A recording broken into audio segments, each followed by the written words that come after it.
പ്രിയപ്പെട്ട കുട്ടികളെ, എല്ലാവർക്കും എൻ്റെ നമസ്കാരം. നിങ്ങളുടെ എല്ലാവരുടെയും ശ്രദ്ധ ഈ ചിത്രത്തിലേക്ക് ഞാൻ ക്ഷണിക്കുകയാണ്. കഴിഞ്ഞ വർഷം നമ്മുടെ ഓരോരുത്തരുടെയും NSQF അധിഷ്ഠിത പാഠ്യപദ്ധതിയുള്ള സ്കൂളുകളിൽ സംഘടിപ്പിച്ച ഒരു പരിശീലന പരിപാടിയുടെ ചില ചിത്രങ്ങളാണ് ഇവിടെ കൊടുത്തിരിക്കുന്നത്. നിങ്ങൾക്ക് ഓർമ്മയുണ്ടാവുമല്ലേ, നമ്മൾ തെങ്ങോല ഉപയോഗിച്ച് വിവിധ തരം ഉൽപ്പന്നങ്ങൾ നിർമ്മിച്ചു. അതുപോലെ തന്നെ ബോൾ ത്രോയിങ് ഗെയിം ഒക്കെ നമ്മുടെ സ്കൂളിൽ ഈ പരിശീലന പരിപാടിയോടനുബന്ധിച്ച് നമ്മൾ നടത്തി. ഏതായിരുന്നു ഈ പരിപാടി? VHSC ഡിപ്പാർട്ട്മെന്റ് സംഘടിപ്പിച്ച സംരംഭകത്വ വികസന പരിശീലന പരിപാടിയുടെ ചില ചിത്രങ്ങളാണ് നമ്മളിവിടെ കണ്ടത്. ആരാണ് ഒരു ഓൺട്രപ്രൂണർ അല്ലെങ്കിൽ ഒരു സംരംഭകൻ? എന്തൊക്കെ ക്വാളിറ്റീസ് അല്ലെങ്കിൽ ഗുണങ്ങളാണ് ഒരു സംരംഭകന് വേണ്ടത് തുടങ്ങിയ കാര്യങ്ങൾ നമ്മൾ ഈ ക്ലാസ്സിൽ നിന്ന് മനസ്സിലാക്കിയിരുന്നു. ഇന്ന് 2ാം വർഷ ക്ലാസ്സിലെ ഓൺട്രപ്രൂണറിയൽ സ്കിൽസ് എന്ന പാഠഭാഗത്തിലെ ഫോക്കസ് ഏരിയയിൽ ഉൾപ്പെട്ട ഓൺട്രപ്രൂണറിയൽ കോമ്പിറ്റൻസീസ് എന്ന ഭാഗമാണ് നമ്മൾ ഇന്ന് മനസ്സിലാക്കാനായി പോകുന്നത്. ഇതിൽ 2 വാക്കുകളുണ്ട്, ഓൺട്രപ്രൂണറും കോമ്പിറ്റൻസി. ആദ്യം നമുക്ക് ഓൺട്രപ്രൂണർ എന്താണ് എന്ന് നോക്കാം. ഓൺട്രപ്രൂണർ അല്ലെങ്കിൽ സംരംഭകൻ എന്നാൽ ആരാണ്? പുതുവഴികളിലൂടെയോ പുതിയ ആശയങ്ങൾ ഉപയോഗിച്ചോ ബിസിനസ് ചെയ്ത് ഉപഭോക്താക്കളുടെ ആവശ്യങ്ങൾ നിറവേറ്റി അതുവഴി ലാഭമുണ്ടാക്കുന്ന ആളാണ് സംരംഭകൻ എന്ന് പറയുന്നത്. എന്താണ് ഒരു സംരംഭകനും ബിസിനസ്സുകാരനും തമ്മിലുള്ള വ്യത്യാസം? ബിസിനസ്സുകാരൻ പരമ്പരാഗതമായ ശൈലിയിൽ ബിസിനസ് നടത്തി ലാഭം ഉണ്ടാക്കുന്നു. എന്നാൽ സംരംഭകൻ പുതുമയുള്ള ആശയങ്ങൾ വഴിയോ അതല്ലെങ്കിൽ വേറിട്ട വഴികൾ ഉപയോഗിച്ചോ കസ്റ്റമേഴ്സ് അല്ലെങ്കിൽ ഉപഭോക്താക്കൾക്ക് ആവശ്യമുള്ള സേവനങ്ങൾ അല്ലെങ്കിൽ അവരുടെ ആവശ്യങ്ങൾ നിറവേറ്റി ബിസിനസ് മുന്നോട്ട് കൊണ്ടുപോകുന്നു. ഓൺട്രപ്രൂണറിയൽ കമ്പീറ്റൻസീസിൽ ഓൺട്രപ്രൂണർ അല്ലെങ്കിൽ സംരംഭകൻ എന്നാൽ ആരാണ് എന്ന് നമ്മൾ മനസ്സിലാക്കി. ഇനി 2ാമത്തെ ഭാഗം കോമ്പിറ്റൻസിയാണ്. അതെന്താണ് എന്ന് നമുക്കൊന്ന് നോക്കാം. VHSCയിൽ ചേർന്നതിന് ശേഷം നിങ്ങൾ പലപ്പോഴും കേട്ടിട്ടുള്ള ഒരു വാക്കാണ് സ്കിൽ അല്ലെങ്കിൽ നൈപുണ്യം. ഇതേപോലെ തന്നെ ഉപയോഗിക്കുന്ന മറ്റൊരു വാക്കാണ് കോമ്പിറ്റൻസി. രണ്ടും ഒന്ന് തന്നെയാണോ? രണ്ടും സാമ്യമുള്ള വാക്കുകളാണ്. പലപ്പോഴും ഇവ രണ്ടും മാറി ഉപയോഗിക്കാറുമുണ്ട്. സ്കിൽ അല്ലെങ്കിൽ നൈപുണ്യം എന്നാൽ എന്താണ്? ഒരു കാര്യം നന്നായി ചെയ്യാനുള്ള കഴിവിനെയാണ് സ്കിൽ എന്ന വാക്കുകൊണ്ട് ഉദ്ദേശിക്കുന്നത്. ഉദാഹരണത്തിന് ടൈപ്പിംഗ്, റൈറ്റിംഗ്, ഇതൊക്കെ ഓരോ തരം സ്കില്ലുകളാണ്. സ്വന്തമായോ അല്ലെങ്കിൽ ഏതെങ്കിലും കോഴ്സിന് പോയി ജോയിൻ ചെയ്തുകൊണ്ടോ നമുക്കൊരു സ്കില്ല് പഠിച്ചെടുക്കാവുന്നതാണ്. ഒരു കാര്യം നന്നായി ചെയ്യുക എന്നുള്ളതാണ് സ്കിൽ എന്നതുകൊണ്ട് അർത്ഥമാക്കുന്നത്. എന്നാൽ സ്കിൽ അല്ലെങ്കിൽ നൈപുണി ഉള്ളത് കൊണ്ട് മാത്രം നമ്മൾ മികവുള്ളവരാകുമോ? ഇല്ല. സ്കിൽ ഉണ്ട് എന്ന് പറഞ്ഞാൽ നമുക്കൊരു കാര്യം ചെയ്യാൻ കഴിയും എന്നാണ് അർത്ഥം. നമ്മൾ അതിൽ മികവുള്ളവർ അല്ലെങ്കിൽ എക്സലന്റ് ആയിക്കൊള്ളണമെന്ന് ഇല്ല. സ്കില്ല് മാത്രം പോരാ, ഒരു ജോലിയിൽ മികവ് നേടണമെങ്കിൽ നമ്മൾ കോമ്പീറ്റന്റ് ആയിരിക്കണം. ഇനി ആറ്റിറ്റ്യൂഡ് എന്ന മറ്റൊരു ഘടകമുണ്ട്. ഒരു കാര്യത്തെക്കുറിച്ച് നമ്മൾ എപ്രകാരം ചിന്തിക്കുന്നു അല്ലെങ്കിൽ ഒരു കാര്യം നമ്മൾക്ക് എപ്രകാരം അനുഭവപ്പെടുന്നു എന്നുള്ള കാര്യമാണിത്. അത് പോസിറ്റീവോ നെഗറ്റീവോ ആകാം, നല്ലതോ മോശമോ ആവാം. ആറ്റിറ്റ്യൂഡിനെ മലയാളത്തിൽ മനോഭാവം എന്ന് പറയുന്നു. എന്താണ് കോമ്പിറ്റൻസി എന്ന് നോക്കാം. സ്കിൽ അല്ലെങ്കിൽ നൈപുണി, ആറ്റിറ്റ്യൂഡ് അല്ലെങ്കിൽ മനോഭാവം, നോളജ് അല്ലെങ്കിൽ അറിവ്, ഇവ 3ഉം കൂടെ ചേരുന്നതിനെയാണ് കോമ്പിറ്റൻസി എന്ന് പറയുന്നത്. നമ്മൾ ഏത് ജോലിയിലാണെങ്കിലും കോമ്പിറ്റൻസി നമുക്ക് മികച്ച പ്രവർത്തനം കാഴ്ചവെക്കാൻ സഹായിക്കുന്നു. അപ്പോൾ കോമ്പിറ്റൻസിയിൽ ഏതെല്ലാം ഘടകങ്ങളാണ് ഉൾപ്പെടുന്നത്? സ്കില്ല് മാത്രമല്ല, അതിനോടൊപ്പം ആറ്റിറ്റ്യൂഡ് അല്ലെങ്കിൽ മനോഭാവം, നോളജ് അല്ലെങ്കിൽ അറിവും കൂടി ചേരുന്ന ഒരു പെരുമാറ്റ രീതിയെയാണ് കോമ്പിറ്റൻസി എന്ന വാക്കുകൊണ്ട് ഉദ്ദേശിക്കുന്നത്. ഒരു സംരംഭകന് ആവശ്യമായ കോമ്പിറ്റൻസികൾ ഏതൊക്കെയാണ് എന്ന് നോക്കാം. അവ താഴെ പറയുന്ന വിഭാഗങ്ങളിൽ ഉൾപ്പെടുന്നു. ഒന്നാമത്തേത് ഡിസിസീവ്നെസ് അല്ലെങ്കിൽ തീരുമാനമെടുക്കാനുള്ള കഴിവ്. 2ാമത്തേത് ഇനിഷ്യേറ്റീവ് അല്ലെങ്കിൽ മുൻകൈയെടുക്കൽ. 3ാമത്തേത് ഇന്റർപേഴ്സണൽ സ്കിൽസ്, മറ്റു വ്യക്തികളുമായി മികച്ച ബന്ധം പുലർത്താനുള്ള കഴിവ്. 4ാമത്തേത് പെർസിവിയറൻസ് അല്ലെങ്കിൽ സ്ഥിരോത്സാഹം. 5ാമത്തേത് ഓർഗനൈസേഷണൽ സ്കിൽസ് അല്ലെങ്കിൽ സംഘടനാ പാഠം. ഇനി നമുക്ക് ഈ കോമ്പറ്റൻസികളെ കുറിച്ച് വിശദമായി മനസ്സിലാക്കാം. ആദ്യത്തേത് ഡിസിസീവ്നെസ് അല്ലെങ്കിൽ തീരുമാനമെടുക്കാനുള്ള കഴിവ്. വേഗത്തിൽ ഉചിതമായ തീരുമാനം എടുക്കുന്നതിനുള്ള കഴിവാണിത്. ഒരു അവസരത്തെ തിരിച്ചറിയുകയും ഉടൻ പ്രവർത്തിക്കുകയും ചെയ്യുക എന്നതാണ് ഇവിടെ ഉദ്ദേശിക്കുന്നത്. നമുക്ക് ഒരു ഉദാഹരണത്തിലൂടെ ഇത് മനസ്സിലാക്കാം. രാജേഷ് ചേന്ദമംഗലത്തിനടുത്തുള്ള ചെറിയൊരു ഗ്രാമത്തിൽ ബെഡ്ഷീറ്റ് വിൽപ്പന നടത്തുന്നു. എന്നാൽ ഗ്രാമത്തിൽ ഈ ബിസിനസ് ലാഭകരമല്ലാത്തതിനാൽ അദ്ദേഹം നിരാശനാണ്. ഇക്കാര്യം അദ്ദേഹം സുഹൃത്തുമായി ചർച്ച ചെയ്തു. നഗരത്തിൽ ഇതിന് ആവശ്യക്കാർ കൂടുതലായിരിക്കുമെന്ന് സുഹൃത്ത് പറഞ്ഞു. അങ്ങനെ രാജേഷ് ഇത് നഗരത്തിൽ വിൽക്കാൻ തീരുമാനിച്ചു.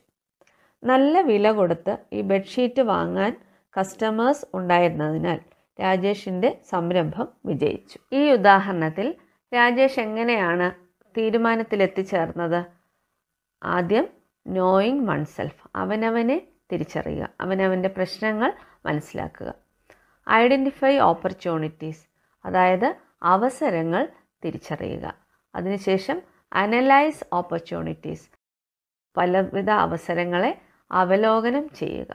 അതിൽ നിന്നും മെച്ചപ്പെട്ട ഒരു തീരുമാനം എടുത്ത് പ്രശ്നം പരിഹരിക്കുക, അതായത് പ്രോബ്ലം സോൾവിങ്. രണ്ടാമത്തത് ഇനിഷ്യേറ്റീവ് അല്ലെങ്കിൽ മുൻകൈ എടുക്കാനുള്ള കഴിവുമായി ബന്ധപ്പെട്ട കോമ്പിറ്റൻസികളാണ്. ഏതൊരു സന്ദർഭത്തിലും മറ്റുള്ളവരെക്കാൾ മുൻപേ ഉത്തരവാദിത്തമെടുത്ത് പ്രവർത്തിക്കാനുള്ള കഴിവാണിത്. ഉദാഹരണത്തിന് ജ്യോതി നല്ല വിദ്യാഭ്യാസമുള്ള ഒരു യുവതിയാണ്. ഹെയർ സ്റ്റൈലിങ്ങിൽ താല്പര്യമുള്ള വ്യക്തിയാണവൾ. എന്നാൽ ജ്യോതിയുടെ അച്ഛന് അവൾ ഒരു സോഫ്റ്റ്വെയർ മേഖലയിൽ ജോലി ചെയ്യണമെന്നാണ് ആഗ്രഹം. ജ്യോതിക്ക് ഇത് സ്വീകാര്യമായിരുന്നില്ല. ജ്യോതിയുടെ കൂട്ടുകാർ അവളെ സ്വന്തം ജീവിതം എങ്ങനെയാകണമെന്ന് സ്വയം തീരുമാനിക്കാൻ പ്രോത്സാഹിപ്പിച്ചു. അങ്ങനെ അവൾ വീണ്ടും അച്ഛനോട് കാര്യങ്ങൾ സംസാരിച്ച് ബോധ്യപ്പെടുത്തി. നഗരത്തിൽ അവൾ അറിയപ്പെടുന്ന ഒരു ഹെയർ സ്റ്റൈലിസ്റ്റായി വിജയം കൈവരിച്ചു. ഇവിടെ വേണ്ടത് 3 കാര്യങ്ങളാണ്. ബിലീവ്, സ്വന്തം കഴിവിൽ വിശ്വസിക്കുക. റിയലൈസ്, കാര്യങ്ങൾ നിയന്ത്രണത്തിലാണ് എന്ന് സ്വയം തിരിച്ചറിയുക. ടേക്ക് ആക്ഷൻ, ആശയങ്ങൾ പ്രാവർത്തികമാക്കുക. മൂന്നാമത്തത് ഇൻ്റർപേഴ്സണൽ സ്കിൽസുമായി ബന്ധപ്പെട്ട കോമ്പിറ്റൻസികളാണ്. ഇൻ്റർപേഴ്സണൽ എന്നാൽ വ്യക്തികൾ തമ്മിലുള്ള ബന്ധത്തെയാണ് സൂചിപ്പിക്കുന്നത്. ഇൻ്റർപേഴ്സണൽ സ്കിൽസ് എന്നാൽ മറ്റുള്ള ആളുകളുടെ കൂടെ പ്രവർത്തിക്കാൻ ആവശ്യമായ കഴിവുകൾ എന്നാണ് അർത്ഥം. ഇൻ്റർപേഴ്സണൽ സ്കിൽസിൽ 4 കാര്യങ്ങളാണ് ഉള്ളത്. ആദ്യത്തത് ലിസണിങ്. മറ്റുള്ളവർ സംസാരിക്കുമ്പോൾ ശ്രദ്ധയോടെ കേൾക്കുക. ഒരാൾ സംസാരിക്കുമ്പോൾ താല്പര്യത്തോടെ ശ്രദ്ധിച്ചാൽ അവർക്ക് നമ്മിലുള്ള വിശ്വാസം വർദ്ധിക്കുന്നു. അടുത്തത് ബോഡി ലാംഗ്വേജ് അല്ലെങ്കിൽ ശരീരഭാഷ. നമ്മുടെ മുഖഭാവം, ആംഗ്യങ്ങൾ, പോസ്ചേഴ്സ് എന്നിവ മറ്റുള്ളവരുമായി സംസാരിക്കുമ്പോഴും ജോലി ചെയ്യുമ്പോഴും പ്രധാനപ്പെട്ടവയാണ്.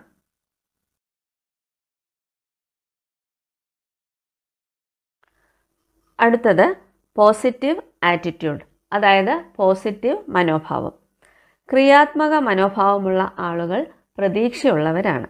ബുദ്ധിമുട്ടുള്ള സാഹചര്യങ്ങളിൽ പോലും അവർ മികച്ചത് കാണുന്നു. നാലാമത്തത് സ്ട്രെസ് മാനേജ്മെൻറ്റ്. ഒരു ടീമിൽ തന്നെ പല വ്യക്തിത്വമുള്ള ആളുകൾ ഉണ്ടായിരിക്കും. ചിലപ്പോൾ മറ്റുള്ളവരുമായി ജോലി ചെയ്യുമ്പോൾ ഒരാൾക്ക് സമ്മർദ്ദം നേരിടാം. സമ്മർദ്ദത്തെ നേരിടാൻ നിരവധി മാർഗങ്ങളാണ് ഉള്ളത്. കുറച്ച് സമയം പ്രകൃതി ഭംഗി ആസ്വദിച്ച് നടക്കാൻ പോവുക, ഓട്ടം പോലെയുള്ള ശാരീരിക പ്രവർത്തനങ്ങൾ ചെയ്യുക, ശ്വസന വ്യായാമങ്ങൾ പരിശീലിക്കുക, ധ്യാനം അല്ലെങ്കിൽ യോഗ പരിശീലിക്കുക. പേഴ്സിവിയറൻസ് അല്ലെങ്കിൽ സ്ഥിരോത്സാഹത്തെ അടിസ്ഥാനമാക്കിയുള്ള കോമ്പിറ്റൻസികൾ ഏതാണെന്ന് നമുക്ക് നോക്കാം. പ്രതികൂലമായ സാഹചര്യങ്ങളിൽ പോലും ഒരു ലക്ഷ്യത്തിന് വേണ്ടി തുടർച്ചയായി പരിശ്രമിക്കുവാനുള്ള കഴിവാണിത്. ബെന്നിയുടെ ഉദാഹരണത്തിലൂടെ നമുക്കിത് മനസ്സിലാക്കാം. 20 വർഷത്തോളം ബാംഗ്ലൂർ നഗരത്തിൽ തുണിക്കട നടത്തിയിരുന്ന ബെന്നി തൻ്റെ സ്വദേശമായ മരങ്ങാട്ടുപള്ളിയിലേക്ക് മടങ്ങിയെത്തിയ ബെന്നിക്ക് ഒരു ആശയം തോന്നി. ബാംഗ്ലൂർ നഗരത്തിലെ അതേ വസ്ത്രധാരണ ശൈലിയിലുള്ള ഒരു തുണിക്കട നാട്ടിലും തുടങ്ങാം. അധികം താമസിയാതെ കട തുടങ്ങിയെങ്കിലും കച്ചവടം ലാഭകരമായില്ല. നാട്ടിലുള്ളവർക്ക് ഈ ശൈലി അത്ര ഇഷ്ടപ്പെടുന്നില്ല. എന്നാൽ ബെന്നി നിരാശനായില്ല. പരാജയ കാരണങ്ങൾ മനസ്സിലാക്കി നാട്ടുകാരുടെ അഭിരുചിക്കനുസരിച്ചുള്ള വസ്ത്രങ്ങൾ അയാൾ കൊണ്ടുവന്ന് വിൽപ്പന തുടങ്ങി.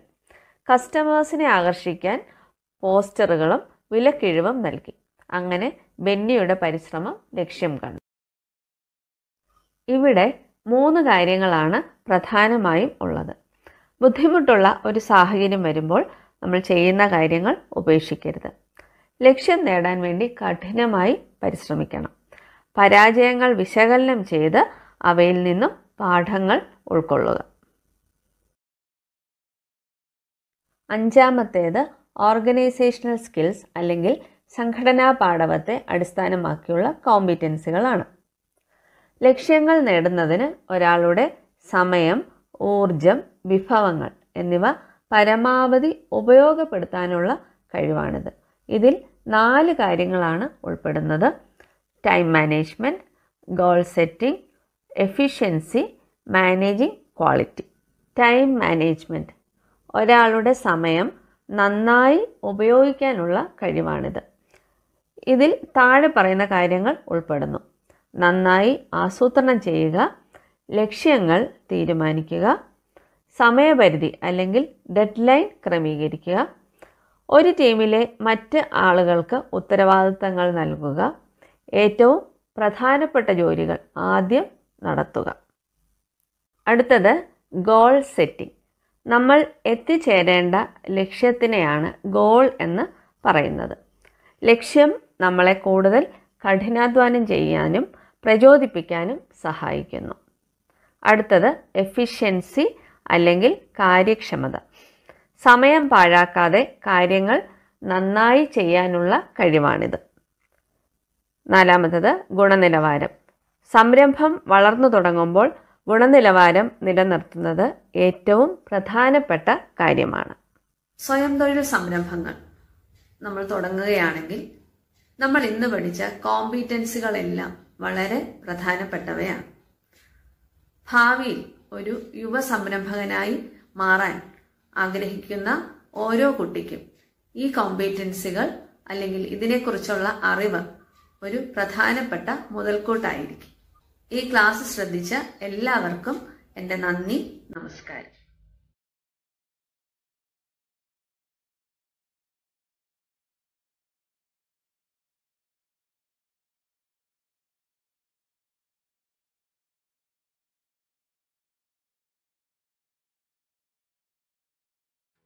Green skills include the knowledge, abilities, values, and attitudes needed to live in, develop and support sustainable and resource efficient society. സുസ്ഥിരവും വിഭവശേഷിയുമുള്ളതുമായ ഒരു സമൂഹത്തെ കെട്ടിപ്പടുക്കുന്നതിനായി ഗ്രീൻ സ്കില്ല് ആവശ്യമാണ്. Green skills are required in areas such as renewable energy, waste water treatment, climate resilient cities, green construction, solid waste management, അതുപോലെ ഹരിത നിർമ്മാണം, ഖരമാലിന്യ പരിപാലനം, അതുപോലെ പുനർനിർമ്മിക്കാവുന്ന ഊർജം, വേസ്റ്റ് വാട്ടർ ട്രീറ്റ്മെൻറ്റ്, ഇവയിലെല്ലാം ഗ്രീൻ സ്കിൽ ഇതിനെല്ലാം ഗ്രീൻ സ്കിൽ അത്യാവശ്യമാണ്. പരിസ്ഥിതി സൗഹൃദവും സുസ്ഥിരവുമായ ഉൽപ്പാദന രൂപങ്ങളിലേക്ക് പരിവർത്തനം വരുത്തുവാനും നിലനിർത്തുവാനും സഹായിക്കുന്ന ഒന്നായി ഗ്രീൻ ജോബ് നിർവചിക്കപ്പെട്ടിരിക്കുന്നു. ഊർജം, ജലസംരക്ഷണം, മാലിന്യ നിർമ്മാർജ്ജനം, പരിസ്ഥിതി മലിനീകരണ നിയന്ത്രണം ഇവയെല്ലാം ഗ്രീൻ ജോബിൽ ഉൾപ്പെടുന്നു. A green job is defined as one that helps bring about and maintain transition to environmentally sustainable forms of production and consumption. It cuts across all sectors: energy, material, water conservation, waste management and pollution control. ഹരിതവൽക്കരണം പുതിയ business വികസനം നടത്തുന്നതിനും പുതിയ വിപണികൾ ആരംഭിക്കുന്നതിനും ഊർജം കുറയ്ക്കുന്നതിനുള്ള ഒരു പ്രധാന അവസരമാണ്. Green jobs that contribute to protecting the environment and reducing carbon footprint are becoming a key economic driver of the 21st century. ഇനി നെക്സ്റ്റ് ഗ്രീൻ ജോബ് എന്തിനൊക്കെ ഹെൽപ്പ് ചെയ്യുന്നു നമുക്ക് നോക്കാം. Green jobs help increase the efficiency of energy and raw material. ഊർജത്തിൻ്റെയും അസംസ്കൃത വസ്തുക്കളുടെയും കാര്യക്ഷമത വർദ്ധിപ്പിക്കുക. Reduce greenhouse gas emissions. Control waste and pollution. Protect and restore ecosystems. support adaptation to the effects of climate change. Environmental protection is to prevent the degradation of the natural environment, which is important for all living creatures. അപ്പം importance of green jobs നമ്മൾ ചിന്തിക്കുമ്പോൾ എൻവയൺമെൻ്റൽ പ്രൊട്ടക്ഷനാണ് ആവശ്യം. അപ്പം natural എൻവയൺമെൻറ്റിന് degradation എന്തെങ്കിലും സംഭവിക്കുകയാണെങ്കിൽ അതിനെ prevent ചെയ്യുകയാണ് എൻവയൺമെൻ്റൽ protection എന്ന് പറയുന്നത്. അതുപോലെ green jobs are decent jobs that contribute to preserve or restore the environment.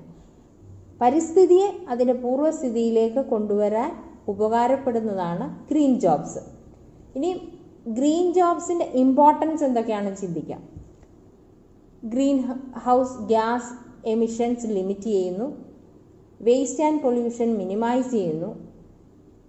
Reusing scrap material. Quality control ensure ചെയ്യുന്നു.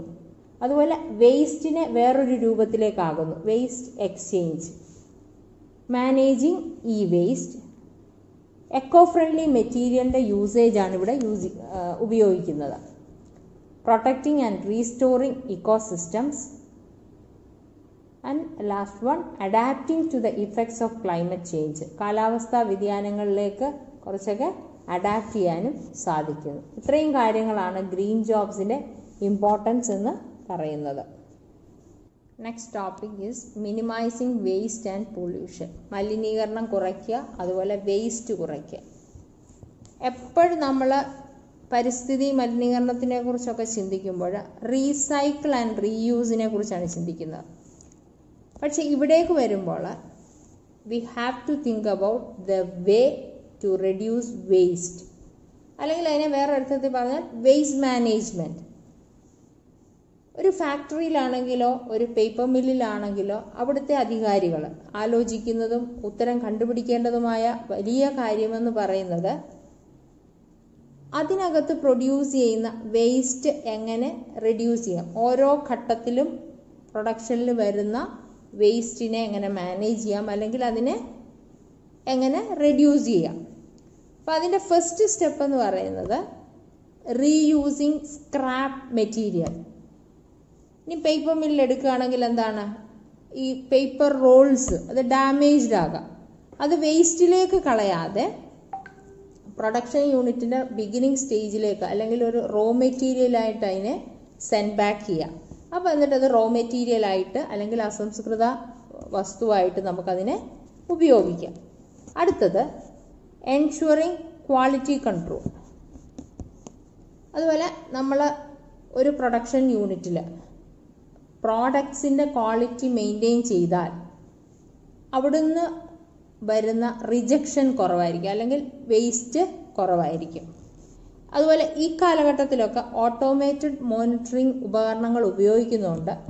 ഓരോ ഉൽപാദന പ്രക്രിയയിലും അതിൻ്റെ ഓരോ ഘട്ടത്തിലും നമുക്ക് ഉൽപാദന പ്രശ്നങ്ങൾ തിരിച്ചറിയാൻ സാധിക്കുന്നു. അതുപോലെ അടുത്തതായി വേസ്റ്റ് എക്സ്ചേഞ്ച്. ഒരു പ്രോസസ്സിൻ്റെ വേസ്റ്റ് മറ്റൊരു പ്രോസസ്സിൻ്റെ അസംസ്കൃത വസ്തുവായി ഉപയോഗിക്കാം, അല്ലെ റോ മെറ്റീരിയലായിട്ട് ഉപയോഗിക്കാം. അങ്ങനെ വേസ്റ്റ് ഡിസ്പോസൽ കുറയ്ക്കാം റീയൂസ് വഴി. അടുത്തതായി മാനേജിങ് ഇ വേസ്റ്റ്. അപ്പോൾ ഇലക്ട്രോണിക് വേസ്റ്റുകളൊക്കെയാണ് അത് എങ്ങനെ നശിപ്പിക്കും അല്ലെങ്കിൽ അതെങ്ങനെ റീയൂസ് ചെയ്യും എന്നുള്ള ഒരു കൺഫ്യൂഷൻ നമുക്ക് എല്ലാവർക്കും ഉണ്ട്. പഴയ mobile phone, laptop, television sets ഇവയൊക്കെയാണ് ഈ വേസ്റ്റിൽ ഉൾപ്പെടുന്നത്. ഈ വേസ്റ്റ് മാനേജ് ചെയ്യുന്നതിന് വലിയ പ്രോബ്ലംസ് ഉണ്ട്.